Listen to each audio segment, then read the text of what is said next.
Vamos saber um pouco mais da vida e da carreira desse mestre da música que é reconhecidamente doutor honoris causa pela Universidade Federal da Paraíba. Severino Dias de Oliveira nasceu no dia 26 de maio de 1930 em Itabaiana, no interior da Paraíba. Apesar de pertencer a uma família de sapateiros, ele escolheu a música como meio de vida. Aos 9 anos, ganhou a primeira sanfona e, a partir daí, não largou mais. O apelido Sivuca surgiu ainda na adolescência, na Rádio Clube de Pernambuco. Já tinha o talento reconhecido.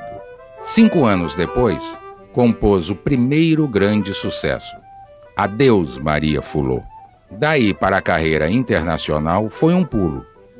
Aos 28 anos, recebeu da imprensa francesa o prêmio de melhor músico do ano. Sivuca morou nos Estados Unidos, onde trabalhou ao lado de Paul Simon, Bette Midler e tantos outros talentos. Ainda nos Estados Unidos, recebeu a indicação para o Grammy, o Oscar da música. Era também muito apreciado na Rússia. Aliás, devia ser o único consenso entre americanos e soviéticos durante a Guerra Fria. Do casamento com Glória Gadelha, nasceu o primeiro clássico do forró, Feira de Mangaio. Atualmente, Sivuca desenvolve trabalhos com música sinfônica, mas carrega nas veias o ritmo do baião, da marcha rancho e do choro.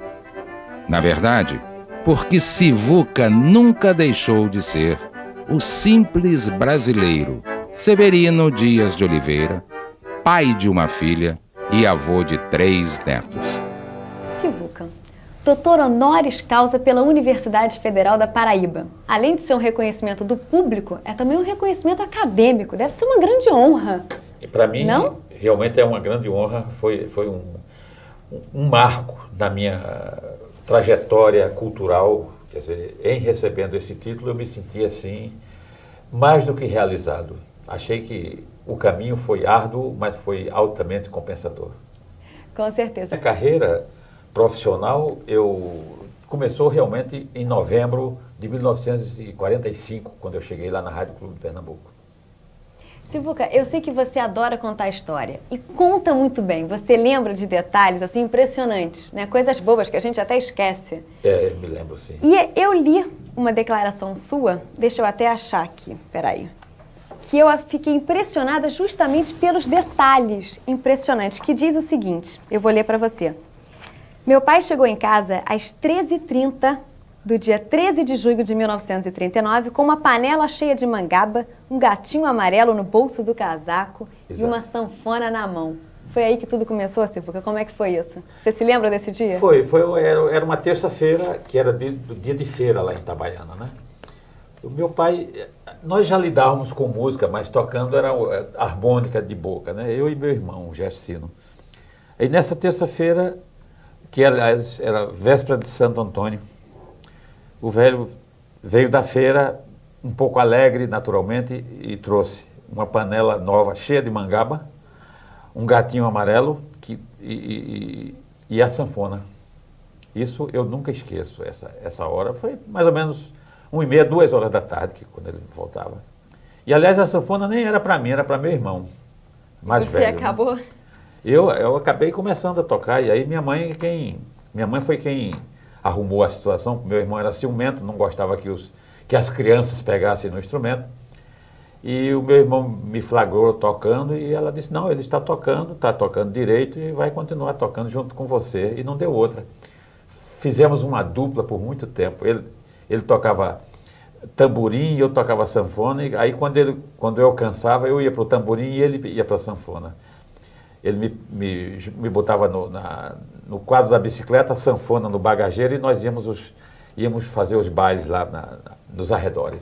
Não, a gente já sabe aonde surgiu esse apelido Sivuca, que foi na Rádio Clube de Pernambuco. Mas por que Sivuca? Olha, depois eu soube, porque na hora eu, recém-chegado de Itabaiana, foi o seguinte, quando eu cheguei na porta da Rádio Clube de Pernambuco, aconteceu um negócio muito engraçado. na frente da rádio tinha um PBX com uma senhora que tomava conta do telefone, Dona Eliodete, o nome dela. Eu, acostumado com aquelas vendas lá do interior, eu pensei, essa senhora deve ser a dona do rádio. Toda dona de venda lá tinha, no mínimo tinha um gatinho, fazia crochê, essa coisa toda, e ficava lá esperando os clientes e tal. Aí quando eu cheguei lá, eu digo, a senhora é a dona do rádio? Eu queria me inscrever para tocar num programa de calouros que tinha lá. O nome do programa era Divertimentos Guararapes. Ela disse, não, isso é com o seu Nelson. Seu Nelson, que ela falava, era o maestro Nelson Ferreira, que veio e perguntou quem era que tocava por aqui. O Nelson, muito alegre, muito risonho. Eu digo, sou eu, muito tímido e tal. Eu peguei o instrumento e toquei. Aí toquei o que sabia. Era sanfona, o instrumento era sanfona. Era sanfona, sempre sanfona. Toquei tico-tico no fubá, toquei um frevo, na época, eu toquei todos os frevos da época que eu tinha decorado, que o meu hobby lá em Itabaiana era decorar as orquestrações e tentar transcrever para a sanfona tudo que eu ouvia. Quando ele escutou assim, ele olhou para mim espantado e disse, mas você quer fazer programa de calouro tocando desse jeito? Não, vamos fazer um programa aqui amanhã. Aí chamou o produtor e aí, você quer fazer o programa? Eu quero, sim. No outro dia, à noite, eu fui lá com a sanfona fazer um programa já com regional, já acompanhado. Naquele tempo se fazia 3 músicas. Os programas eram divididos em quartos de hora. O intérprete chegava, fazia 3 músicas, depois passava no caixa, recebia o cachê e ia embora. Ia embora, não tinha contrato, não tinha nada disso, não tinha, era tudo. Aí eu cheguei lá, fiz o programa. Quando terminou o programa, o diretor da rádio, que era o senhor Arnaldo Moreira Pinto, chegou e disse, olha, aqui nós temos um pequeno problema. O seu nome é nome de firma comercial do interior, é Severino Dias de Oliveira. No rádio, anunciar sempre, toda vez, Severino Dias de Oliveira... Não vai dar. Não vai dar. Aí Nelson Ferreira saltou. Nelson era muito espirituoso, ele gostava de fazer trocadilhos, essa coisa toda. Ele disse, vamos chamá-lo de Sivuca. Sivuca, e depois ele me explicou. Porque o meu nome era Severino, né? Severino, ele disse que o Vuca era por causa da sanfona, que ia e vinha. Vuca, pronto, ficou Sivuca. Estreou com a TV Tupi, né, que estava ali começando e você foi contratado para tocar. Como é que foi essa experiência de tocar na primeira emissora de televisão do Brasil? Olha, foi um pouco... Naquele tempo eu não realizava realmente a importância que tinha o começar com a televisão. Mas eu tive a sorte. Primeiro, a minha profissão foi toda coroada de bons acontecimentos. Quando eu morava em Recife, eu tive o orgulho, a satisfação de conhecer o meu professor de música, aquele homem que me deu todas as diretrizes de como ser músico no mundo, que foi o maestro Guerra Peixe. Guerra Peixe foi o meu grande professor, foi o meu grande mentor musical, foi quem me chamou a atenção para um fato muito importante. Ele dizia, Sivuca, você vai assistir um filme, você fecha os olhos, você ouve, pela música que você ouve, você sabe a procedência do filme. Infelizmente, ele disse, já naquele tempo, ele disse, os filmes brasileiros, as pessoas que fazem música geralmente fazem querendo imitar Hollywood e não é bom. Nós temos que fazer música incidental usando os ingredientes da nossa própria cultura. E eu aprendi muito cedo a valorizar a música brasileira e a tocar a música brasileira e a divulgar a música brasileira graças ao maestro Guerra Peixe. Ele foi o seu primeiro professor, né? Até ele você nunca tinha tido aula, você nunca tinha... Como é que você aprendeu sanfona? Sozinho? Sanfona sozinho. Eu costumo dizer que o meu grande conservatório era uma mangueira frondosa que tinha lá no sítio, que eu ia toda tarde para debaixo da mangueira estudar sanfona. Mas eu tive alguns professores de teoria antes de o Guerra Peixe, né? Eu tive um contrabaixista que era muito bom, muito meu amigo, Gabriel Bezerra, que me ensinou teoria.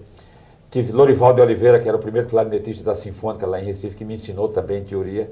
Quando o Guerra chegou, eu já estava sabendo ler música, sabia ler uma partitura, só não sabia a harmonia. O que o Guerra me ensinou foi exatamente o lado profundo da música, quer dizer, foi como orquestrar, me ensinou a orquestrar, aprendi orquestração, aprendi fuga, contraponto, quer dizer, o resto da educação musical foi todo a cargo do maestro Guerra Peixe.